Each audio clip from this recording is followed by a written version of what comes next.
BCom first year के प्यारे बच्चों, स्वागत है आप सभी का इंडियाज़ वेब टी में। आप सभी ने अनुपात, समानुपात और औसत पढ़ा होगा, पर आप सभी चाहते होंगे कि बिजनेस मैथमेटिक्स में इन सभी चैप्टर का आईएमपी क्वेश्चन बता दिया जाए, क्योंकि क्वेश्चन बहुत सारे हैं। ऐसा क्या एक आईएमपी क्वेश्चन हो सकता है जिसको पढ़ के हमारी अच्छी से तैयारी हो जाए और हम बहुत अच्छे नंबर से पास हो पाएँ? ये डाउट सभी का रहता है। तो चलिए, आज मैं लेकर के आ गया हूँ एक ऐसा वीडियो जिसमें यूनिट 1 में जितने चैप्टर हैं उनसे क्या क्या इंपॉर्टेंट आ सकता है वो मैं आपको बता रहा हूँ। वो इतने सिलेक्टेड क्वेश्चन होंगे जो एग्ज़ाम में पूछे गए हैं बीते 10 वर्षों में, ठीक है। तो वही चैप्टर अभी भी हैं, कुछ चैप्टर नए ऐड हुए हैं। तो सबसे पहले हम यूनिट 1 का कुछ चैप्टर देखेंगे, जिसमें सबसे पहला चैप्टर है आपका रेशियो। रेशियो जो है इसको आप अनुपात के नाम से जानते हैं, है ना। अब ज़्यादातर कॉलेज में हिंदी मीडियम के छात्र होते हैं तो अनुपात के क्वेश्चन आपको चैप्टर के नाम में अनुपात दिखेगा। इंग्लिश मीडियम के बच्चों की बुक में रेशियो लिखा रहेगा। देखो बच्चों, सबसे पहला क्वेश्चन ये है, ए और बी की आयु का अनुपात 7:9 है। 3 वर्ष बाद, देखो एक क्वेश्चन देखो,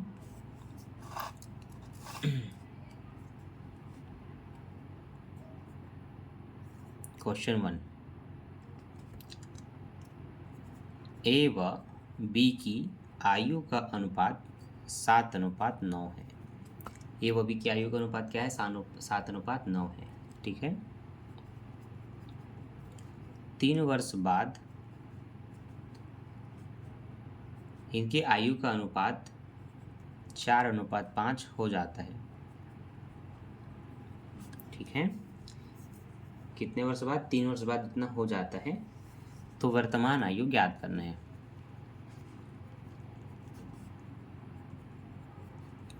अब याद रहे, ये जो क्वेश्चन है ये सिलेक्टेड क्वेश्चन है जो एग्जाम में आ चुके हैं, है ना। जितने भी बताऊंगा सब आईएमपी क्वेश्चन है, आईएमपी जो एग्जाम में पूछे जा चुके हैं, ठीक है। तो याद रहे, क्वेश्चन कहता है कि ए और बी की वर्तमान आयु का अनुपात 7:3 है। 3 वर्ष बाद इनकी आयु का अनुपात 4:5 हो जाता है। तो वर्तमान आयु ज्ञात कीजिए। जो आपको नहीं पता आप उसको एक्स मानते हैं। माना दोनों की वर्तमान आयु x वर्ष है। ये आपको मानना है ऐसे क्वेश्चनों में कि माना वर्तमान आयु x वर्ष है। इसके बाद क्या करना होता है ये ध्यान देना। तब वर्तमान आयु बराबर, देखो जब वर्तमान आयु ना पता हो लेकिन उनका अनुपात पता हो, 7:9 पता है, तो जो भी आपने वर्तमान आयु एक्स वाई जो भी माना उसी में आप उसके अनुपात का गुणा करेंगे, इससे कुल आयु निकल जाती है। तो 7:9 में इस x का गुणा करने से आपको एक मिलेगा 7x, x मिलेगा 9x। ये आपको इस तरह से वर्तमान आयु लिख लेना है। अब बोला है प्रश्न ने प्रथम कंडीशन में 3 वर्ष बाद इतना हो जाता है। तो प्रथम या फिर प्रश्नानुसार, ठीक है, जो भी लिखना हो, या तो आप प्रथम लिखेंगे या फिर आप लिखेंगे प्रश्नानुसार, जो भी कंडीशन है उसको, कि 3 वर्ष बाद। तो देखिए 3 वर्ष बाद बोला है तो याद रखिए 3 वर्ष बाद आप प्लस करेंगे तब आप आगे जाते हैं। 3 वर्ष पहले बोले तो माइनस करेंगे तो आप पीछे जाते हैं। बाद बोले तो प्लस करना है, पहले बोले तो माइनस करना है। 3 वर्ष बाद बोला है तो दोनों में 3 को जोड़ देना, और 3 वर्ष बाद जितना भी हो जाता है उसको इस तरफ से बराबर के इस तरफ रखना बट्टे में, है ना। अनुपात का मतलब होता है बट्टे में रख सकते हो, और इनको भी आप बट्टे में रख दिए हैं, इनमें 3 वर्ष जोड़ दिए हैं। बाद बोले इसलिए जोड़ रहे हैं, पहले बोलता तो घटाते हैं। जब आप इस तरह से जमा लेते हैं तो आपको बस तिरिया गुणा करके इसके आंसर को निकालने होते हैं। इसका मतलब ये है कि 7x + 3 के साथ गुणा करेगा ये 5, और 4 के साथ गुणा करेगा ये 9x + 3, या 9x + 3 के साथ गुणा करेगा ये 4। गुणा करने की बारी आ चुकी है। अब हम इसको बड़े आराम से और बहुत अच्छे से गुणा करेंगे, ठीक है, आपके सामने। 5 7 ये 35x हो जाएगा, 5 3 ये 15, 9 चौके 36x हो जाएगा, और 4 3 ये 12।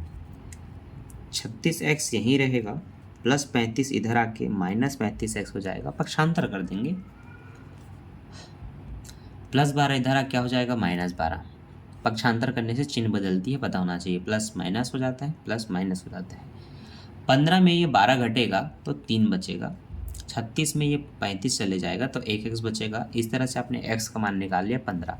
अब x क्या था, माना गया था वर्तमान आयु x है, तो अब दोनों की वर्तमान आयु ज्ञात कर सकते हैं। इसमें किसी एक का पूछ सकता है या दोनों का भी पूछ सकता है। तो मान लेते हैं कि a का पूछा जाए, तो a का अनुपात था 7x, तो 7 में x का मान 3 का गुणा करेंगे तो 7 या 21, ये है 21 वर्ष का। b कितने वर्ष का है, b का अनुपात था 9 है, x है ना 9, तो 9 में गुणा करेंगे 3 का, 9 या 27, तो ये है दोनों की वर्तमान आयु।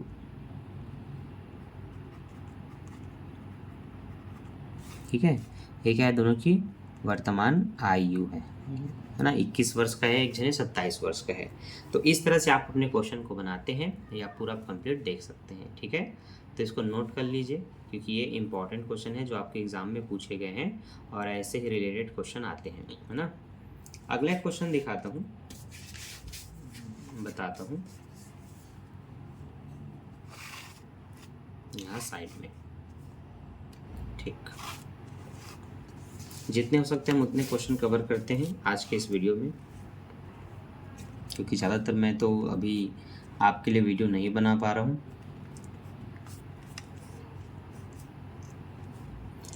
हाँ, अगला क्वेश्चन है, दो संख्याओं का अनुपात 9:5 है। यदि इसमें से पहली संख्या में 3 की कमी कर दी जाए और दूसरी संख्या में 3 की वृद्धि कर दी जाए तो नया अनुपात 3:2 हो जाता है, तो संख्या ज्ञात करें। ठीक, देखिए प्रश्न कहता है दो संख्या का अनुपात 9:5 है। ठीक,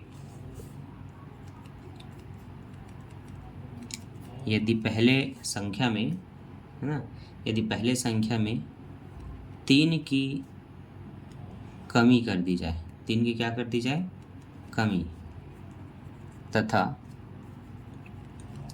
दूसरी संख्या में 3 की वृद्धि कर दी जाए तो नया अनुपात 3:2 हो जाता है।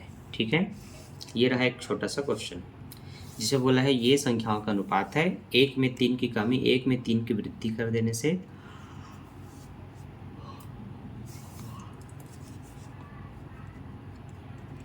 संख्याओं का अनुपात 3:2 हो जाता है। ठीक है, माना वह संख्याएं x हैं, तब एक 9x हो जाएगा और एक हो जाएगा 5x। ये आपको इस तरह से अब डायरेक्ट लिख लेना है जब आप एक बार में समझ गए। ठीक, अब क्या करना है, पहले में 3 की कमी करना है। ठीक है, तो प्रथम कंडीशन अनुसार, प्रथम शर्त अनुसार इसमें 3 की कमी और दूसरे के में 3 की वृद्धि, ये करने पर ये हो जाता है 3:2, मतलब 3/2। ये आपने फिर से उसको वैसे जमा लिया। अब आप बनाएंगे 9 दूनी 18, 3 दूनी 6, 5 तिया 15 और 3 तिया 9। आगे जब हम इसको सॉल्व करना शुरू करेंगे तो +15 इधर आगे -15 हुआ, -6 इधर आगे +6 हुआ, 9 6 15 हुआ, 8 में 5 गए 3 और 1 से कट गया, मतलब 3x। 18 में 15 जाएगा, 3x बचेगा। 15 बटे में 3 लाएंगे, 3 पंचे 15 काटेंगे और अब हमारे x का मान आपके सामने है। ठीक है, क्लियर, तो आप देख ले रहे हो। ऐसे ही बहुत सारे क्वेश्चन एग्जाम में पूछे जाते हैं, बशर्ते आपने प्रैक्टिस की है कि नहीं, क्योंकि प्रैक्टिस की होगी तो क्वेश्चन बनता है बच्चों, नहीं तो छूट जाता है। एक और क्वेश्चन बताता हूँ, थोड़ा ध्यान देना इस पर। अगला क्वेश्चन मिश्रण का है। एक 56 लीटर का मिश्रण है। ठीक है, मिश्रण के डब्बे कुछ इस तरह से होते हैं। देखिए, ये मान लेते हैं दूध का एक डब्बा है। ठीक है, हमारी चित्र अच्छी नहीं है, तो ये कितने लीटर का है, ये 56 लीटर का है। ठीक है, ये 56 लीटर के मिश्रण में दूध और पानी मिला हुआ है। क्या मिला हुआ है, दूध और पानी, जिनका अनुपात है 5:2। ठीक है, कितना अनुपात है, 5:2। ठीक, इस मिश्रण में कितना पानी मिलाया जाए जिससे दूध और पानी का अनुपात क्या हो जाए, 4:5 5 हो जाए, है ना। इसमें क्या मिलाना है बच्चों, पानी और मिला देना है। तो इस मिश्रण में और कितनी पानी मिलाएं कि ये हो जाए, ये प्रश्न पूछ रहा है। सबसे पहले तो किसी भी मिश्रण का अनुपात दिया हो तो आप उसकी वैल्यू अलग अलग निकाल सकते हैं, आपको पता होना चाहिए। तो ऐसे क्वेश्चन में आप कितना पानी है कितना दूध है ये अलग कर सकते हैं। तो 56 लीटर का मिश्रण है तो दूध और पानी करके आप अलग अलग 56 दोनों में लिख सकते हैं। अनुपात क्या है, 5 और 2 मतलब 5/7 होगा। 5 ये रहा और इन दोनों का योग को नीचे में लिखते हैं, यहाँ पर 2 और इन दोनों का योग 7। 7 अट्ठे 56, 7 अट्ठे 56, 8 पंचे 40 और 8 दूनी 16। ये पता चल गया कि दूध है उसमें 40 लीटर और पानी है उसमें 16 लीटर। इतनी ज़्यादा मात्रा में पानी मिलाई गई है दूध में, तब मिला के 56 लीटर का बना है। 40 और 16 56 हो जाते हैं। अब बोला है कितना पानी और मिलाएं कि दूध और पानी का अनुपात कितना हो जाए, 4:5 हो जाए। आपको लिखना पड़ेगा, माना x लीटर पानी मिलाने पर, ठीक, कितने लीटर पानी माना, x लीटर पानी मिलाने पर।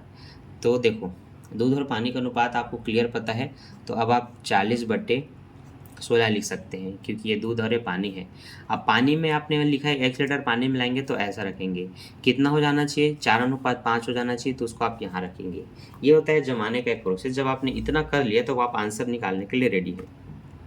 इसका गुणा इसके साथ होगा, इसका गुणा इसके साथ होगा, तो 40 गुणित आप 5 लिख सकते हैं क्योंकि इनका गुणा होना है, बराबर 4 के साथ गुणा ये लोग करेंगे 16 + x। ठीक, इस कंडीशन को आगे ले जाएंगे तो 5 चौक 20 मतलब 200 हो जाएगा, तो आप यहाँ पर 200 लिख सकते हैं। और 16 चौक 64 हो जाता है और 4 एकम 4x। ठीक, +64 इधर आके -64 हो जाएगा, तो 200 में आप 64 घटा दीजिए तो वो 64 पे 64 हो जाएगा। तो 200 में 60 गया, 140, 140 में 4 गया 136, उसके बट्टे में 4 आएगा, बराबर x रहेगा। 4 एकम 4, 4 तिया 12, 4 चौक 16 बराबर x। तो x का जो मान आया बच्चों वो 34 आया। कितना आया, 34। क्लियर है। आप बता सकते हैं कि उस मिश्रण में 34 लीटर पानी मिलाया गया। कितना लीटर, 34 लीटर पानी मिलाया गया, तब दूध कम हो गया और पानी बढ़ा गया। ठीक है, तो ये रहा आपके क्वेश्चन का सोल्यूशन। आई होप आपको समझ में आया होगा। आप ऐसे ढेर सारे क्वेश्चन बनाइए और अच्छे से अकाउंट नहीं मैथमेटिक्स सीखिए और प्रैक्टिस कीजिए और बहुत अच्छे नंबर से पास हुए। मिलते हैं नेक्स्ट वीडियो में नेक्स्ट क्वेश्चन के साथ। अभी के लिए बाय, थैंक्स फॉर वॉचिंग।